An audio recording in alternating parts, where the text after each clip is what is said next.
Sargodha police نے 2 رکنی بین الصوبائی گروہ کو گرفتار کر کے کروڑوں روپے مالیت کی منشیات آئس برآمد کر لی۔ S P headquarter Zia Ullah کے مطابق گرفتار ملزمان ہوش میں وجہ سے بھرے تھیلوں میں آئس نشہ چھپا کر پنجاب کے مختلف اضلاع میں اسمگل کرنے کی کوشش کر رہے تھے۔ گرفتار ملزمان تعلیمی اداروں میں بھی منشیات اسمگل کرنے کا دھندا کرتے ہیں۔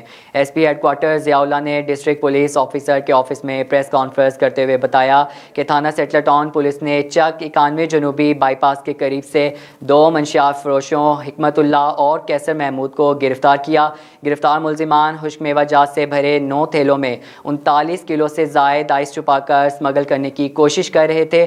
ایس پی ہیڈ کوارٹر کے مطابق گرفتار ملزمان میں سے ایک کا تعلق کوئٹہ جبکہ دوسرے کا تعلق سرگودا کی تحصیل شاہپور سے ہے۔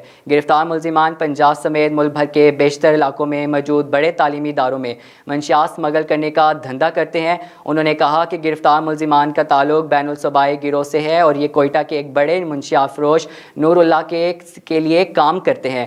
گرفتار ملزمان کی کار اور منشیات قبضہ میں لے کر ان کے خلاف تھانہ سیٹلر ٹاؤن میں مقدمہ درج کر کے مزید تفتیش کر رہے ہیں۔